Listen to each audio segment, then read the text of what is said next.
Bienvenue dans le showroom Taille Unique, où on vous écoute comme vous êtes. Mes chers modèles, aujourd'hui on ne va pas s'attarder sur la nouvelle collection. On va quitter la lumière de la vitrine pour monter dans le grenier de la manufacture. On va ouvrir ces lourdes malles familiales qui prennent la poussière. On va sortir ce fameux trousseau qu'on prépare pour nous depuis notre naissance. Ces pièces précousues que l'on nous a glissées sur les épaules avant même que l'on connaisse nos propres mensurations.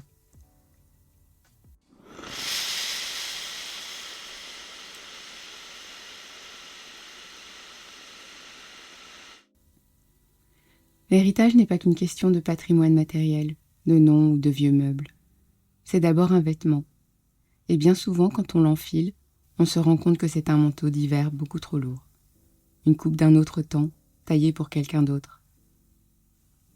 Si on l'examine de près, on voit qu'il est cousu avec des fils d'injonction et doublé d'une soie piquante de culpabilité.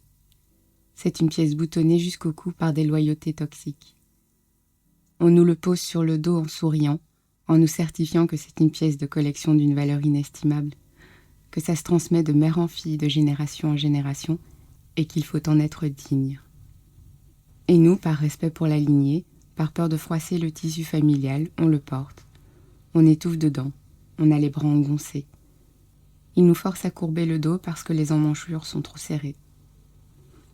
Mais dans notre showroom, on apprend un geste fondamental. On apprend à retourner le vêtement. On le met sur l'envers, on l'aplatit sur la table de coupe et on inspecte l'envers du décor. C'est là que l'on découvre les vices cachés de l'héritage. Des malfaçons effroyables que l'extérieur ne voit pas. Des pinces qui écrasent notre souplesse naturelle pour nous forcer à adopter une posture rigide et soumise. Des ourlets faits à la va-vite pour cacher les non-dits qui s'effilochent. Aujourd'hui, mes chers modèles, on attrape le découvite. C'est un outil petit, froid, piquant et redoutablement précis. Faire sauter une couture familiale prend du temps. Il faut y aller point par point, en risquant parfois de déchirer un peu la toile. Mais il est de notre responsabilité absolue de retirer ces fils toxiques avant qu'ils ne soient automatiquement passés à la génération suivante. Nous avons parfaitement le droit de refuser un vêtement qui entrave nos mouvements.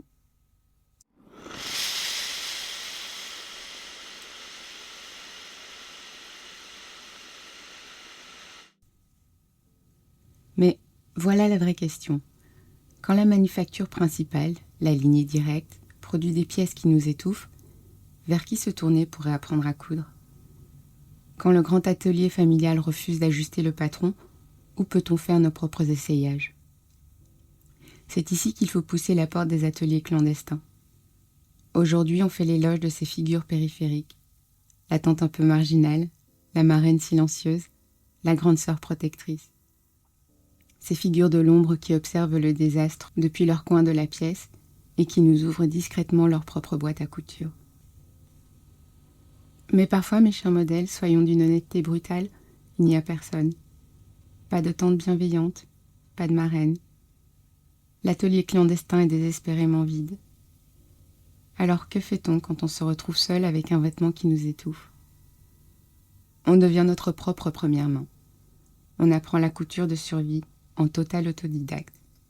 On s'enferme le soir, on attrape une lame et on découle les vieux manteaux toute seule dans la pénombre, juste pour comprendre comment l'horreur a été montée. Puisqu'aucune femme de la lignée ne nous a tendu de patron alternatif, on va le chercher ailleurs. On trouve nos professeurs de coupe dans les livres, dans les podcasts, dans l'histoire de ces reines et de ces femmes qui ont marché avant nous. On glane des bouts de tissu à l'extérieur pour se construire notre propre armure. Et surtout, on devient l'artisane de notre propre enfant intérieur. On s'assoit à côté d'elle, on lui prend les mains et on lui promet que plus jamais on ne la forcera à porter une toile qui l'écorche. C'est le niveau ultime du sur-mesure. Devenir la protectrice et la couturière que l'on aurait rêvé d'avoir. C'est avec cette tenue que l'on crante les bords pour redonner l'aisance de notre vie et que l'on retrouve notre tenue sans perdre notre souplesse.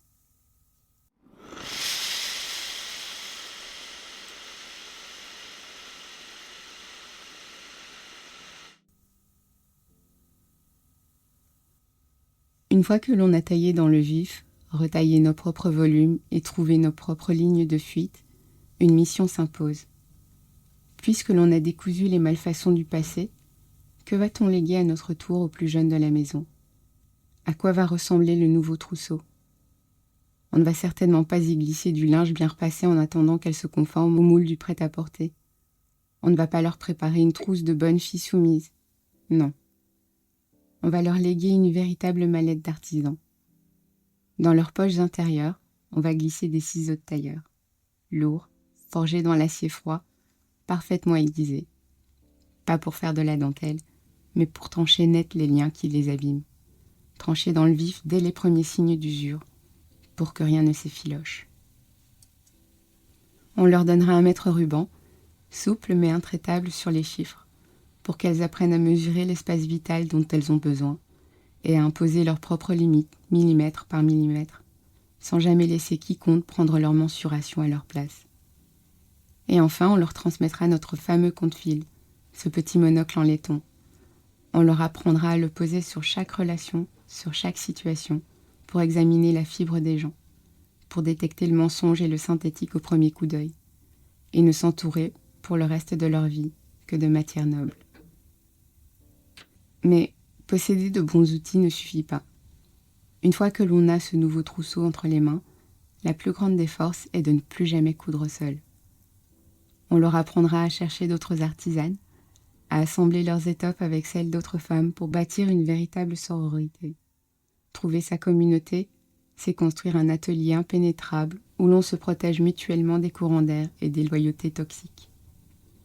Et ce trousseau, forgé dans l'expérience et la justesse, on leur demandera de le transmettre à leur tour, qu'elles le glissent dans les mains de leurs propres héritières et des héritières de leurs héritières, pour que plus aucune fille de cette lignée ne se retrouve démunie aux malfaçons. C'est en cousant nos toiles les unes aux autres que notre héritage deviendra indestructible.